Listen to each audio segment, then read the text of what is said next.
স্বাগত সকলকে গল্পকথার শ্রুতি পাঠ্যে। পাঠ শুরু হয়েছে উপন্যাসের অধ্যায় থেকে। আশাপূর্ণা দেবী রচিত প্রথম প্রতিশ্রুতি। আজকের পর্বে আপনাদেরকে পাঠ করে শোনাব প্রথম প্রতিশ্রুতি উপন্যাস থেকে অধ্যায় 6।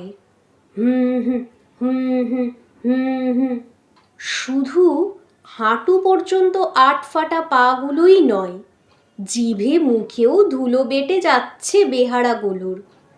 জ্যৈষ্ঠের দুপুর আর দুরন্ত মেটো রাস্তা, খানিক খানিক পথ তো একেবারে ধুধু প্রান্তর। গাছ নেই, ছায়া নেই, পথ সংক্ষেপের জন্য মাঝে মাঝে মাঠ ভাঙতে হচ্ছে বলেই লোকগুলো যেন আরও একেবারে জেরবার হয়ে যাচ্ছে। চারটে লোক পালা করে কাঁধ বদলে বদলে ছুটছে, তবু থেকে থেকে ঝিমিয়ে যাচ্ছে। কিন্তু রামকালীরও তো আর এখন পালকি বেহারাগুলোর ওপর দরদ দেখাবার উপায় নেই। আজ 4 দিন গা ছাড়া, তো ধর্মধর না হলেও হাতে কটা রুগী ছিল, কে জানে কেমন আছে সে কটা। গিয়েছিলেন জিরেটের জমিদার বাড়িতে রুগী দেখতে। শুধু তো 1-8খানা গাঁয়ে নয়, 10খানা গাঁ অব্দি নাম ডাক বদ্যি চাটুজ্যের। রাজার আদরে রেখেছিল ওরা, আর পায়ে ধরে সাধছিল আরও 2 দিন থেকে যাবার জন্যে। রাজি হননি রামকালী, বলে এসেছেন প্রয়োজন নেই, যে ওষুধ দিয়ে গেলাম এতেই রোগী 3 দিনে উঠে বসবে। তবে পথ্যাপথ্যের যা ব্যবস্থা দিয়ে যাচ্ছি সেটি নিষ্ঠার সঙ্গে পালন করা চাই। কবিরাজ মশাই পথে খাবেন বলে ওরা 1 ঝুড়ি কলমের আম ওর পালকির মধ্যে তুলে দিয়েছে। আপত্তি শোনেনি। পা ছড়াতে অনবরত ঝুড়িটা পায়ে ঠেকছে আর বিরক্তি বোধ করছেন রামকালী। এই এক আপদ, পথে তিনি কিছু খান না, এ কথা ওরা মানতে চাইল না। স্বয়ং জমিদার মশাই দাঁড়িয়ে তুলিয়ে দিলেন, তবু মুখ কাটা ডাব গোটা 4 পালকিতে তুলতে দেননি রামকালী। বলেছিলেন, বেয়ারাগুলো তাহলে আপনার বাগানের এই ফলটলগুলোই বয়ে নিয়ে যাক রায়মশাই, আমি পদব্রজেই যাই। সম্পূর্ণ তৈরি আম জ্যৈষ্ঠের দুপুরের ঝলসানি হাওয়ায় এক্কেবারে শেষ তৈরি হয়ে ওঠে, থেকে থেকে মিষ্ট সুবাস ছড়াচ্ছিল। রামকালী বিরক্ত হচ্ছিলেন, আর বেহারাগুলো যেন অন্তর দিয়ে সেই সুবাসটুকুই লেহন করছিল। আর ভাবছিল, ডাব 4টে পালকির মাকে বেঁধে নিলেই বা ক্ষতি কী ছিল, তবু তো কেষ্টর জীবের ভোগে লাগত। অন্যমনস্ক হয়ে বোধহয় ঝিমিয়ে এসেছিল তারা। হঠাৎ চমকে উঠল কর্তার হাঁকে। পালকি থেকে মুখ বাড়িয়ে রামকালী হাঁকছেন, ওরে বাবা সকল, ঘুমিয়ে পড়িস নে, একটু পা চালা। কথাটা শেষ করেই হঠাৎ সুর ফেরতা ধরলেন কবরেজ। এই দাঁড়া দাঁড়া, আস্তে কর। পেছনে হঠাৎ যেন আরেকটা পালকির শব্দ পাচ্ছি। 4 বেহারার 8খানা পা থমকে দাঁড়ালো। হাঁ, শব্দ একটা আসছে বটে পিছন থেকে, হঠাৎই আসছে। আওয়াজটা ক্রমশই স্পষ্ট হচ্ছে।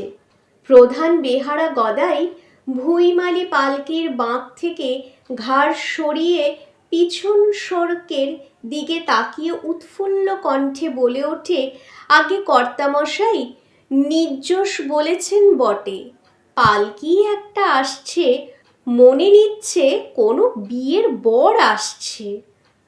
বিয়ের বর?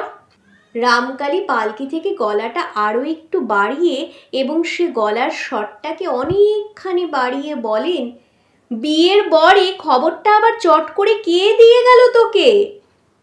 গদাই ভুঁইমালি মাথা চুলকে বলে, পালকির কপাটে হলুদ ছোপানো ন্যাকড়া ঝুলছে দেখতে পাচ্ছি কর্তা, বেয়ারাগুলোর পরনে লাল ছোপ খেটে। খেটেটা হচ্ছে ধুতির সংক্ষিপ্ত সংস্করণ। আরও অনেক শ্রমজীবীদের মতো পালকি বেহারাদেরও পুরো ধুতি পরা চলে না, জোটেই বা কই। ছালার মতো মোটা 7 হাতি খেটেই তাদের জাতীয় পোশাক। লোকের বাড়ি, কাজে কর্মে, বিয়ে পৈতেও লাল রঙে ছোপানো ওই ধুতি মাঝে মাঝে তাদের জোটে। এতে সুবিধেটা খুব, মাস 3-4 খারনা কেচে চালানো যায়। লাল হলুদ রংটাই শুধু নয়, ক্রমশ মানুষগুলো স্পষ্ট হচ্ছে। গদাই আরও একটা উৎফুল্ল আবিষ্কার করে পশ্চাতে গৌগাড়িও আসছে কর্তা, বলদের গলার ঘণ্টি শুনতে পাচ্ছি। এ আর বরযাত্রীর না হয়ে যায় না, এদিকেই কোথাও ওই পাশের গাঁর সড়ক দিয়ে বেরিয়েছে। পালকি নামা, গম্ভীর কণ্ঠে হুকুম করেন রামকালী। দেখা দরকার প্রকৃত ঘটনা গদাইয়ের আন্দাজ অনুযায়ী কিনা, আর এও জানা দরকার যদি সত্যিই তাই হয়, কে এমন দুর্বিনীত আছে তার গ্রামে যে ব্যক্তি মেয়ের বিয়ে দিতে বসেছে অথচ রামকালীকে জানায়নি। আর এ গ্রামের যদি নাও হয়, খোঁজ নেওয়াও চাই। গ্রামের উপর দিয়ে বরযাত্রী নিয়ে যাচ্ছে কোথায়। রামকালীর মনে যাই থাক, বেহারাগুলো একটুখানির জন্যেও বাঁচল। একটা পাকুড় গাছতলায় পালকি নামিয়ে খানিক তফাতে গিয়ে কাঁধের গামছা ঘুরিয়ে বাতাস খেতে লাগলো। কর্তামশাইয়ের চোখের সামনে তো আর বাতাস খাওয়া চলে না। কিছুক্ষণ পরেই দূরবর্তী পালকি অদূরবর্তী এবং ক্রমশ নিকটবর্তী হলো। রামকালী বেরিয়ে পড়ে কাঁধের মটকার চাদরখানা গুছিয়ে কাঁধে ফেলে রাজোচিত ভঙ্গিতে দাঁড়িয়ে জলদগম্ভীর কণ্ঠে হাঁক দিলেন, কে যায়? পালকি থামল। না থেমে এগিয়ে যাবার সাধ্য কার আছে এই কণ্ঠকে উপেক্ষা করে? পালকি থামল। বর আর বরকর্তা এতে সমাসীন। বরকর্তার সঙ্গে সঙ্গে কিশোর বরটিও সভয়ে একটু মুখ বাড়ালো। ওই দীর্ঘকায় গৌরকান্তি পুরুষ মাটিতে নেমে দাঁড়িয়ে। অতএব কে পালকি চড়ে বসে থাকতে পারে তার সামনে? সে পালকি থেকেও নামলেন বরকর্তা, করজোড়ে বললেন, আপনি আজ্ঞে। রামকালীর কিন্তু তখন ভুরু কুঁচকেছে, তীক্ষ্ণ দৃষ্টির সরসন্ধান চলছে পালকির মধ্যে। তবু অভ্যাসবশতই 2 হাত তুলে প্রতি নমস্কারের ভঙ্গিতে বললেন, আমি রামকালী চাটুজ্জে। রামকালী চাটুজ্জে? ভদ্র সন্তান বিহ্বল হয়ে না আত্মগত না প্রশ্নসূচক কেমন যেন আলগাভাবে উচ্চারণ করলেন, কবরেজ? হাঁ, ছেলেটির কপালে চন্দন দেখলাম, মনে হলো বিবাহ নাকি। সে ভদ্রলোক রামকালীর চাইতে বয়সে ছোট না হলেও বিনয়ে কীটাণুকীটের মতো ছোট হয়ে পায়ের ধুলো নিয়ে বলেন, আজ্ঞে হাঁ। ও, কি পরম ভাগ্য আমার যে এই শুভযাত্রায় আপনার দর্শন পেলাম। রামকালীর দৃষ্টির সেই সরসন্ধান বন্ধ হলো না, তবু মৃদু হেসে বললেন, চেনেন আমায়? আহা, আপনাকে চেনেন না এই তল্লাটে এমন অভাগা কে আছে? তবে নাকি চাক্ষুষ দর্শনের সৌভাগ্য ইতিপূর্বে হয়নি। রাজু, বেরিয়ে এসে পায়ের ধুলো নাও। থাক থাক, বিয়ের বর। রামকালী স্বভাবসিদ্ধ গম্ভীর গলায় প্রশ্ন করলেন, আপনার পুত্র? আজ্ঞে না, ভ্রাতুষ্পুত্র। পুত্র আমার কনিষ্ঠ সহোদরের, সে আছে পেছনে গোজানে। আরও সব আত্মকুটুম্ব আসছেন তো। কন্যাটি কোথাকার? আগে এই যে পাটমহলের লক্ষ্মীকান্ত বাড়ুজ্যের পৌত্রী। লক্ষ্মীকান্ত বাড়ুজ্যের পৌত্রী? রামকালী যেন সহসা সচেতন হলেন। তাই নাকি? আপনারা কোথাকার? আপনার ঠাকুরের নাম? আমরা বলাগড়ের। ঠাকুরের নাম ঈশ্বর গঙ্গাধর মুখোপাধ্যায়, পিতামহের নাম ঈশ্বর গুণধর মুখোপাধ্যায়। আমার নাম, থাক, আপনার নামে প্রয়োজন নেই, তাহলে আপনারা মুখুটি কুলীন। তা হাবভাব এমন যজমেনে ভট্টাচার্যের মতন কেন? কিন্তু সে যাক, দুটো কথা আছে আপনার সঙ্গে। বর নিয়ে বেরিয়েছেন কখন? যজমেনে ভট্টাচার্য শব্দটায় ঈষৎ ক্ষুব্ধ হয়ে পাত্রের জ্যাঠা গম্ভীরভাবে বলেন, আভ্যুদায়িক শ্রাদ্ধের পর। সে তো বুঝলাম, কিন্তু সেটা কত বেলায়? এই এক প্রহরটা আগে হবে।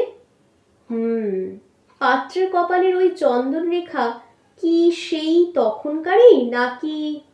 চন্দন রেখা? এ আবার কেমন প্রশ্ন? পাত্রের জ্যাঠা নানাবিধ প্রশ্নের সম্মুখীন হওয়ার জন্য প্রস্তুত হচ্ছিলেন, কিন্তু পাত্রের কপালের চন্দন রেখা কঙ্কনের কাল নির্ণয়ের মতো এমন অদ্ভুত প্রশ্নের জন্য নিশ্চয়ই প্রস্তুত ছিলেন না। তাই অবধের মতো বলেন, কি বলছেন? বলছি, ছেলের কপালে এই যে চন্দন পরানো হয়েছে, ওটা কি সেই যাত্রাকালেই?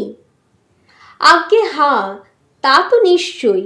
পাত্রের জ্যাঠা সোৎসাহে বলেন, যাত্রাকালে মেয়েরা যেমন পরিয়ে দেয় তেমনই দেওয়া হয়েছে। আমাদের বাড়ির মেয়েদের বুঝলেন কি না, এসব ব্যাপারে খুব নাম ডাক আছে।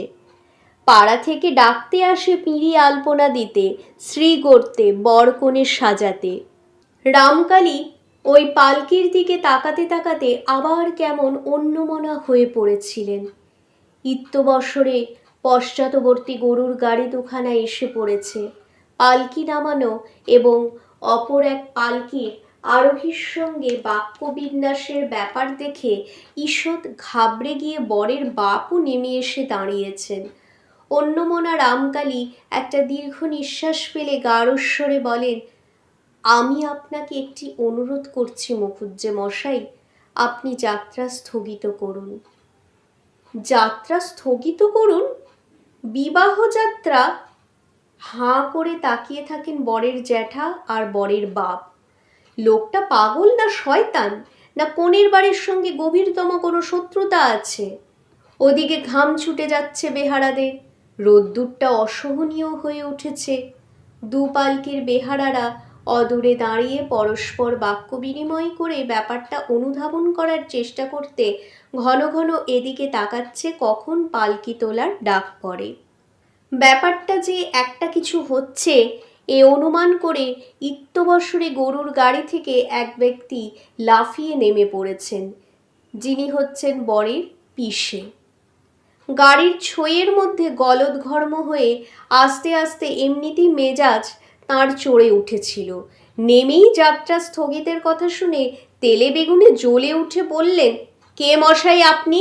ভাঙচি দেবার আর জায়গা খুঁজে পাননি? যাত্রা করে বর বেরিয়েছে, পথের মাঝখানে দাঁড় করিয়ে ভাঙচি দিচ্ছেন?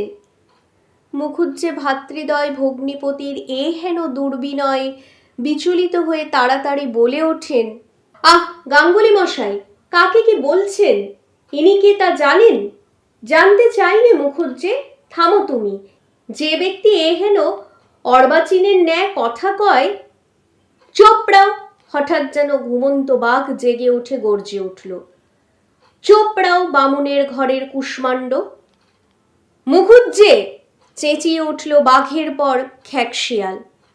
দাঁড়িয়ে অপমানিত হবার জন্যে তোমার ছেলের বিয়ের বরযাত্রী হয়ে আসিনি। ইটি বোধ হয় তোমার কোনো বড় কুটুম্ব, তা একে নিয়েই বিয়ে দেওয়াও গে, আমি চললাম। আহা, করেন কি গাঙ্গুলি মশাই? ইনি হচ্ছেন আমাদের সাতখানা গায়ের মাথা, কবিরাজ চাটুজ্জে মশাই। অবশ্যই অনিবার্য কোনো কারণে ইনি যাত্রা স্থগিতের আদেশ। কবরেজ চাটুজ্জে। গাঙ্গুলির কাছার কাপড় আলগা হয়ে পড়ে। তিনি সহসা আধবিঘটটা জিভ বার করে। সে জিভ দাঁতে কেটে দু হাতে কান মোলে বয়সের মর্যাদা ভুলে প্রণাম করে বসেন। রামকালী প্রণামরতের প্রতি দৃকপাত মাত্র না করে সমান স্থৈর্যের সঙ্গে বলেন, হাঁ, অনিবার্য কারণেই বলছি মুখুজ্জে মশাই, যাত্রা স্থগিত রাখুন, নইলে অকারণে আপনার পুত্রের বিবাহযাত্রা স্থগিত রাখতে বলবো। এমন অর্বাচীন সত্যি আমি নই। বড় মুখুজ্জে দুহাত কচলে বলেন, আজ্ঞে তার বলতে মানে লক্ষ্মীকান্ত বাবুর বংশে কোনো দোষ। আহ মুখুজ্জে মশাই, অনুগ্রহ করে আমাকে অত ইতর ভাববেন না। আমি বলছি পুত্রের বিয়ে দিতে গিয়ে আপনি বিপদে পড়বেন। আপনার পুত্র অসুস্থ। পুত্র অসুস্থ? এ আবার কি প্যাচের কথা? এ যে ঠিক সমুদ্রের দিক থেকে পাথর ছুটে আসা। এ পাথরের আশঙ্কা তো ছিল না। কন্যাপক্ষে কোনো গোলমাল আছে এবং ইনি অবশ্যই কন্যাপক্ষের কোনো বিশেষ হিতৈষী, এইটাই ভাবছিলেন মুখুজ্জেরা, যেটা স্বাভাবিক। তা নয়, পথের মাঝখানে আটকে এ কি উল্টো চাপ। পুত্র অসুস্থ বলেন কি কবিরাজ মশাই? এ যে একটা অসম্ভব কথা বলছেন। অমন সুস্থ সতেজ পুত্র আমার, উপবাসে ও মধ্যাহ্নকালের উত্তাপে বোধ করি ঈষৎ শুষ্ক দেখাচ্ছে। ছোট মুখুজ্জে কাতরভাবে বলেন, না, শুষ্ক দেখাচ্ছে না। রামকালী জলদ গম্ভীর স্বরে বলেন, বরং বিপরীত, রীতিমতো রসস্থই দেখাচ্ছে। লক্ষ্য করলেই টের পাবেন।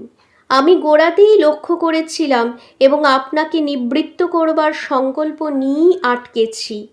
ছেলেটির চেহারায় আমি শিরশূলি সান্নিপাতিকের লক্ষণ দেখতে পাচ্ছি। বিবাহ সভায় নিয়ে গিয়ে সংকটে পড়বেন। বাড়ি ফিরে যান, কন্যার বাড়িতে সংবাদ দিন।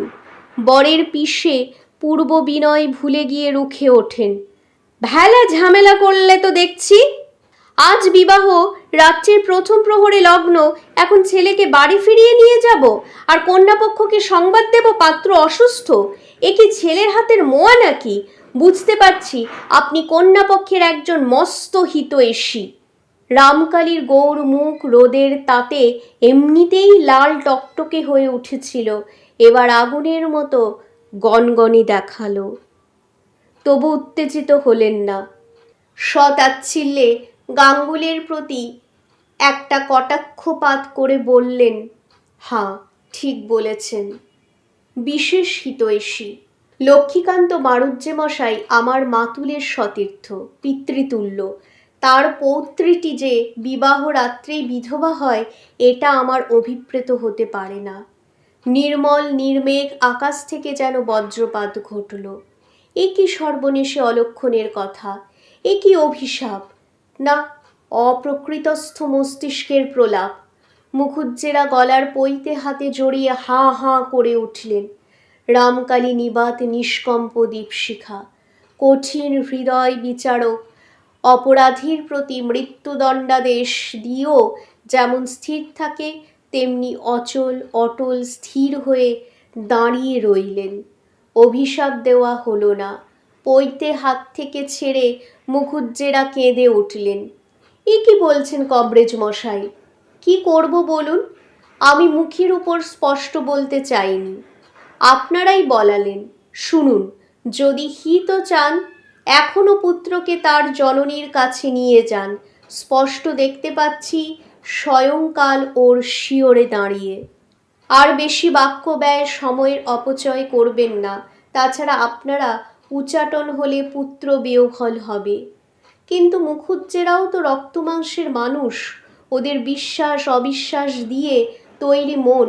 যে ছেলে পালকির মধ্যে দিব্যি বসে রয়েছে, মাঝে মাঝে মুখ বাড়িয়ে দেখেও নিচ্ছে কি হচ্ছে এখানে, যার কপালে এখনো চন্দনের রেখা জ্বলজ্বল করছে আর গলার মালা থেকে সুগন্ধ বিকিরণ করছে, সামান্য একটা মানুষের কথায় বিশ্বাস করে বসবেন যে ছেলের শিয়রে সমন দাঁড়িয়ে? আর সেই কথায় বিশ্বাস করে একটা নিরীহ ভদ্রলোককে মরণান্তক সর্বনাশের গহ্বরে নিক্ষেপ করে মূঢ়ের মতো যাত্রা করা বর নিয়ে ফিরে যাবেন? বাড়ুজ্যেদের হবে কি? কন্যা ভষ্টা লগ্না হওয়া মৃত্যুর চাইতে কি কিছু কম? না, এ অসম্ভব।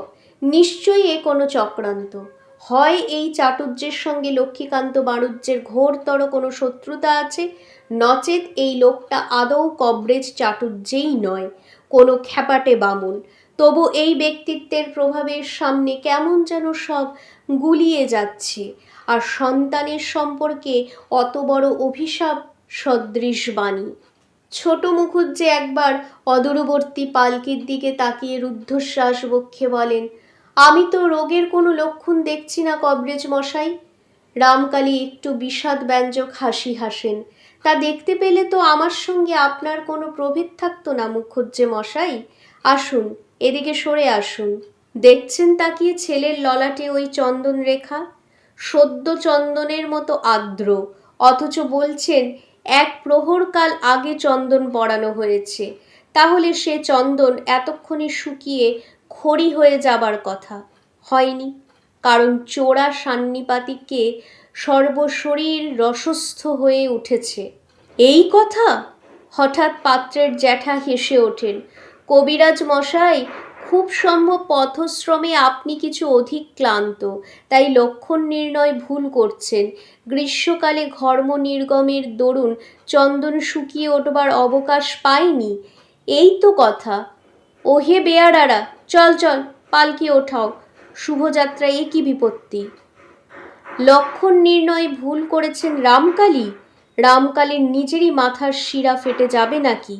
একবার নিজের পালকির দিকে অগ্রসর হতে উদ্যত হলেন রামকালী, কিন্তু আবার কি ভেবে থমকে দাঁড়িয়ে আরো ভারী গলায় বললেন, শুনুন মুখুজ্জে মশাই, রামকালী চাটুজ্যের লক্ষণ নির্ণয় ভুল হয়েছে এ কথা যদি অন্য কোনো ক্ষেত্রে উচ্চারণ করতেন, সে অধ্যত্বের সমুচিত উত্তর পেতেন। কিন্তু এখন আপনার সংকট সময়, ওদিকে বাণুজ্যেরাও বিপন্ন, তাই মার্জনা পেয়ে গেলেন। লক্ষ্মীকান্ত বাণুজ্যের বাড়ি এখনই সংবাদ দেওয়া প্রয়োজন, এবং সে কাজ আমাকেই করতে হবে। প্রয়োজন হলে পালকি ছেড়ে দিয়ে ঘোড়া নিতে হবে। তবে আপনাকে শেষ সাবধানের কথা জানিয়ে যাচ্ছি, ছেলেটির মাথায় শিরা ছিঁড়ে ভেতরে রক্তক্ষরণ শুরু হয়েছে। চোখের শিরার রং এবং রগের শিরার স্ফীতির দিকে লক্ষ্য করলে আপনিও ধরতে পারবেন। মনে হচ্ছে খানিক বাদেই বিকার শুরু হবে। জানানো আমার কর্তব্য বলেই জানিয়ে দিলাম। বলছিলেন না লক্ষণ নির্ণয় ভুল? ঈশ্বরের কাছে প্রার্থনা করছি রামকালী কবরেজের বিচারে যেন ভুলই হয়ে থাকে। রোদের খামকে কালো খাম ভাবার ভ্রান্তিই তার হয়েছে, এই যেন হয়। আর কি বলবো? আচ্ছা, নমস্কার। ওরে গদাই, তোল পালকি, পা চালিয়ে একবার বসিরের ওখানে চল দেখি, ঘোড়াটাকে নিতে হবে। পালকি চলতে শুরু করেছে। হঠাৎ ছুটে এলেন ছোট মুখুজ্জে, প্রায় ডুকরে কেঁদে চিৎকার করে উঠলেন, কবরেজ মশাই, এত বড় সর্বনাশের কথা বললেন যদি, তো একটু ওষুধ দিলেন না? রামকালী গম্ভীর বিষণ্ণভাবে হাতটা একটু নেড়ে সে হাত কপালে ঠেকিয়ে বললেন, দেবার হলে আপনাকে বলতে হতো না, আমি নিজেই দিতাম, কিন্তু এখন আর স্বয়ং ধন্বন্তরীর বাবারও সাধ্য নেই। ও পালকিতে তখন বড় মুখুজ্জি উঠে পড়ে বিরক্তভাবে বলে ওঠেন, দুর্গা দুর্গা, যত সব বিঘ্ন! যাত্রাকালে কার মুখ দেখে বেরোনো হয়েছিল? কোথা থেকে এক উৎপাত জোটে! এই রাজু, অমন ঢুলছিস কেন? গরমে কষ্ট হচ্ছে? রাজু রক্তবর্ণ দুটি চোখ মেলে বলে, না জ্যাঠামশাই, শুধু বড্ড শীত করছে।